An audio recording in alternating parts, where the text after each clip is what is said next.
The following opinions are solely those of BoatTEST.com and its test captain. Hi, Captain Steve for BoatTEST.com, and today I'm on a new boat from Regal, the 42 FXO. Now, we've seen the 42 fly, which this is very similar to, but the one big difference between that boat and this is that this one is outboard powered. I'm going to put it through a full performance evaluation and features inspection. Now, to be clear, Regal did not just take the same hull and slap on outboards. It doesn't work that way.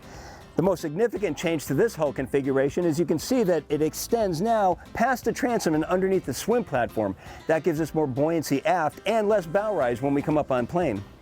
Now let's look at the outboards themselves. XTO Offshore Series 425 horsepower ×3 and also with joystick capability. These engines brought us to a top speed of 49.3 miles per hour and produced a best economic cruise of 34.2 at 4,500 RPM. It also gave the 42 FXO sport boat-like handling. Now, I really like the way that Regal took on mounting these outboards to this platform. We still have usability to the swim platforms. In fact, there's 3-foot extensions to both sides. To the port hand side, there's a reboarding ladder, and we even have an 18-inch deep service platform going all the way across. Another notable aspect about how these are mounted, they're spaced far enough apart so that all 3 engines can move independently of each other when we're working on the joystick.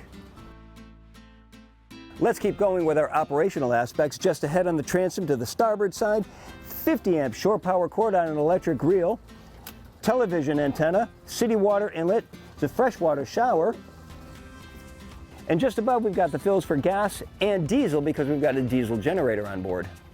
Now just ahead, we not only have storage underneath this hatch, but because this is now outboard powered, we have lazarette storage that takes up this whole area. Take a look. It's on an electrically actuated lift that switches just inside in the cockpit. Now inside this compartment, plenty of open space, 42-inch overhead clearance, and of course the compartment runs full beam. Way over to the port hand side, I've got the fuel filters, battery boxes, diesel generator, plenty of storage ahead of me going across, and there's a ladder right next to me leading to a hatch that gets us into the cockpit deck. There's more storage over to starboard, and then all the way over to starboard is the cord reel for the shore power. Now here's a thoughtful consideration on Regal's part. You're able to board from a dock at 3 different levels, from a floating pier right at the swim platform or from a fixed pier at high tide right here and low tide right here. Now both side decks are symmetrical on this boat. They start at 16 inches wide, 21-inch high rails, and there's 1, 2, 10-inch midship cleats. I like that there's a full-length rail on the side of the cabin house. Now as I move forward, the deck level inclines slightly, so there are no steps in the side deck. We also get a little bit more room here, 18 inches at this point, 24-inch high rails. The foredeck is down a 5-inch step. There are foot controls for the windlass at the bow, and of course there are controls at each of the helm stations. We've got a Lumar windlass with a chain rode leading to a through-the-stem anchor 10-inch cleat for securing the rode. To both sides, we've got access to the rode locker. This side has a washdown pump, the emergency handle, and the battery switch for the windlass. And over on this side, hangers for the lines and storage for the fenders. Now at the bow there's a sun pad on top of the trunk cabin, 81 inches by 63 inches, and we can elevate the forward section in 3 different positions and this aft section in 2 different positions. So very versatile. One thing I'm not seeing here is controllability for the stereo, but Regal thought of that and they provide 2 Bluetooth controllers. You can use those anywhere around the boat, and of course you're free to buy more if you want. Additionally, we can bring up a cabana shade, and I noticed there are drink holders to both sides. Now the flying bridge is accessed from stairs to the port side of the cockpit. There's so much space up here and it takes up almost half of the length of the boat. Starts with L-shaped seating over to the starboard side. Naturally there's storage underneath the seats, and true to Regal form, look at the nice embroidery work, and I'm also feeling there are different levels of thickness to the padding underneath, so it's much more comfortable. Just ahead, there's a Corian countertop with a refrigerator underneath. And then 2 forward-facing seats and a small sun pad just up forward. Now there's also versatility here as well. We can put a pedestal table in the L-shaped seating, and this seat not only slides all the way forward, but it also reclines into 1, 2 different positions. The Flybridge helm seat, not so much double width, but certainly seat and a half width at 36 inches, and it includes a flip-up bolster. Naturally, it slides fore and aft. The helm is starboard mounted. There's an upper panel embracing the glass dash concept. In this case, we have two 16-inch displays. Standard is one 22-inch display. Over to the right, the digital throttle and shift, trim tabs, our bow thruster control, and the joystick controlling all three engines. Beverage holder just behind. The cockpit is another spacious gathering area. Let's take a look. L-shaped seating across the stern and the starboard side. There's a stereo remote control just ahead of the seating. Storage under the seats, of course. There's a Corian counter with an electric grill underneath. There's a grab handle and refrigerator underneath that. There's a base for a pedestal table. And notice that if I remove these seats, underneath, your battery switches. And then if I just step up, remove this, now I've got easy access to the starboard side gate, and there's another thoughtful grab handle easing the transition. And all this is under the protection of the extended flying bridge deck, 6 feet 5 inches off the main deck. Now as we transition inside, we have glass doors that can open either as a single, a double wide, or even triple. Now this gives us an opening 5 feet 11 inches, but because we have the counters, it's more like 4 feet 11 inches. And this gives us a seamless transition between the inside and the outside. And all of the windows have individual blinds. Now to the starboard side, there's a galley, and a lot of thoughtful considerations went into this.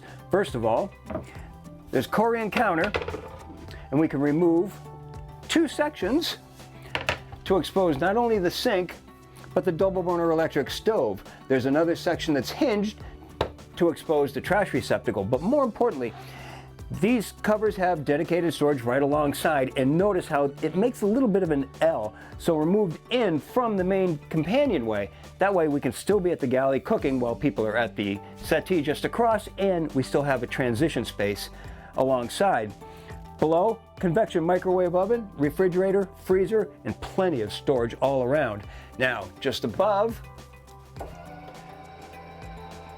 a very fast-moving 32-inch TV. Now that TV faces, of course, the settee directly across. Notice that this is on a 9-inch elevated platform. There's a large table. How large, you ask? Why, it's 55 inches by 22 inches. Solid table, and it's on a fixed pedestal. What I'm most impressed with, however, is the visibility from this salon. The windows don't start up excessively high, but they do come down very low, so I've got clear sight lines all the way to the horizon from the seated position. That's an important factor when you have guests on board that may not be so inclined to being on board a boat. The lower helm is standard on this boat. Panel consists of two 16s, one 22-inch is standard. It's a soft touch brow just above. There's a cubby just underneath, beverage holder, electrical switches over on the left-hand side, including one for the helm seat, so it can slide fore and aft electrically. The steering wheel is mounted to a tilt base, Garmin VHF, and then the Yamaha display just below that. I'd like to see these two reversed so that the Yamaha display is a little bit higher up and more in the sight line. Just to the right, Lumar bow thruster control, and I'd like to see a larger bow thruster on this boat. Just behind, digital throttle and shift with its host of options. Joystick just behind, trim tabs, and I really like this opening side window. Now as we transition below, first of all of this area has been opened up, so beautifully well-lit atrium as we make our way down. Let's take a look. Now notice the stair treads, again made in-house with non-skid. There's storage underneath each one, and if I pull them forward, this provides us easy access to the standard Seakeeper gyro. Notice that not only is there a sound deadening mat on top of the Seakeeper itself, but under the stairs. Now just over on the port hand side, a refreshment center with plenty of storage, window, sink, Corian counter, more storage below, and a refrigerator. This is great for those of us that like the late night snacks. Now all of this area can be closed off to make another head, a wet head as a matter of fact. The one head we have standard is over on the other side. We'll get to that in just a minute. First of all, let's talk about this forward stateroom. It's got an island berth accessible to both sides. 6 feet 3 inches of overhead clearance gives us 3 feet 7 inches above the berth. There are fixed windows to both sides, storage along the sides, and there are glass panels just alongside the bed that lift up to reveal even more storage. Lights are just above, and there's an opening hatch that has a blackout shade, a screen, and of course it opens for natural light. There's a hanging locker to one side, TV over on the port hand side, more storage underneath the berth, and then we've got private access to the head. Now this head includes Corian counters, large window providing natural light, mirrored cabinets just above, and there's another cabinet below, vessel sink, and nice to see that there's a separate walk-in shower. This also has a separate entrance right here so that it can serve double duty as a day head when we don't get the head option over to the port hand side. Now all of this can be closed off with pocket doors, giving us privacy, and it also gives us our private entrance to the ensuite. This being the secondary entrance. So if this has its private ensuite, is this the master or this aft cabin? How about you take a look and you tell me. Now this stateroom has a sofa in front of it, 66 inches, great comfort, 32-inch TV on the bulkhead right alongside.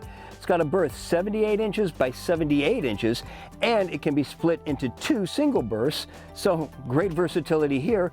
Lengthy windows to both sides, and of course they have pull-down shades. Lights to both ends of each set of windows. Headroom, right here at the entrance, it starts at, well, 4 feet 7 inches, and that leaves us over the berth where it drops down right here, 2 feet 6 inches.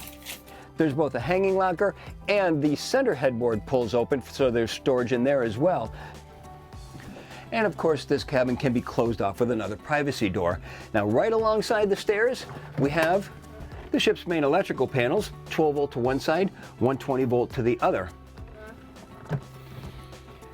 So it seems to me we've got a lot of comfort going on in this boat, thoughtful features throughout, the handling that we've come to expect from the brand, and now power of choice.